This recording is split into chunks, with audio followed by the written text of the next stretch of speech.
Yo, what up? It's Cory, real estate guy, and I'm going to try to explain something for your understanding, especially for those who don't know what's being said in the market. I'm gonna try to explain to you as best as possible so that you can get a little bit more of understanding of what is actually happening and why the Fed is doing what they're doing or did what they did by dumping all that money into the market. Okay, so follow me. If you have any questions, shoot me a DM. Send me a note down below. Call me, text me. I'm here. All right. So, mortgage-backed security. What you recently saw happen a couple weeks ago is the Fed dumped a ton of money into the market, saying that they were going to continue to buy these loans. Right. And here's why. All right.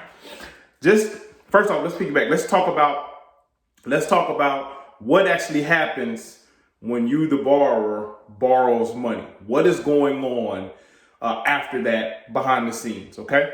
So you're the borrower.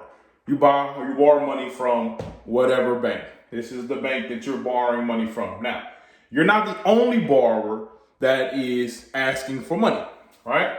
So this bank is in the business of making money off the interest of these loans and, of course, upfront money, all right? So what they will do in order, since they only have a budget, they have so much money that they can lend out. And then if all that money is lent out, then they need to recoup some money so they can continue doing loans. That's how it works. So what they will do is they'll package a bunch of loans together, right? They'll package a whole bunch of loans. In this case, I'm just using the easy numbers. Let's say 100 mortgages all packaged together, okay?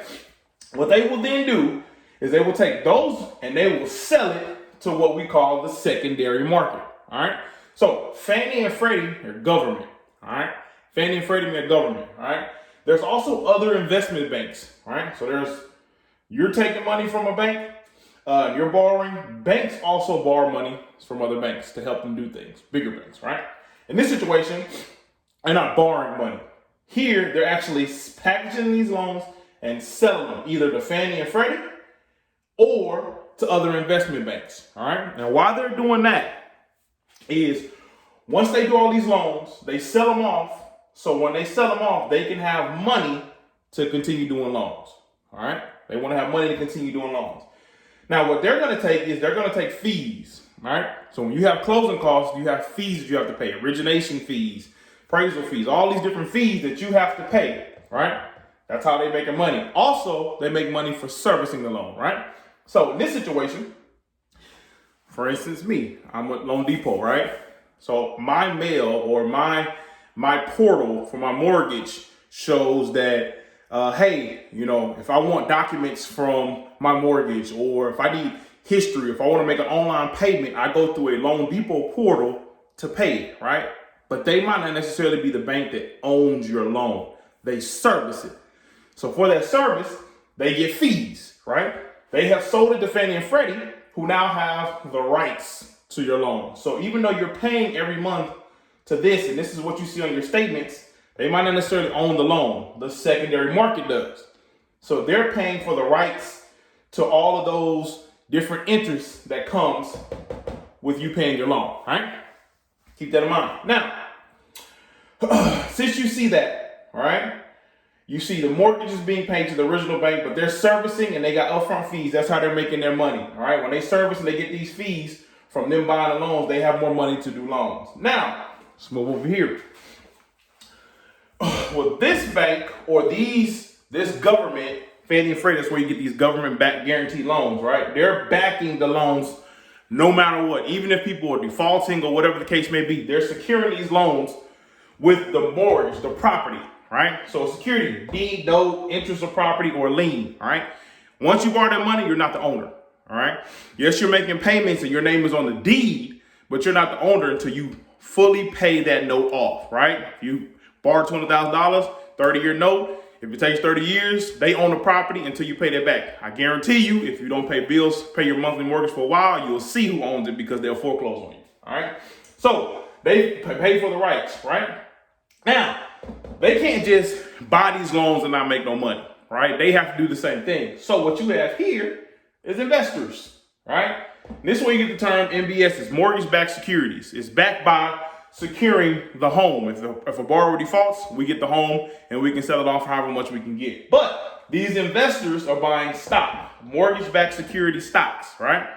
They're buying stocks at a certain value, just like anything else in the stock market. They're buying it and they're trying to get a return on their money, right?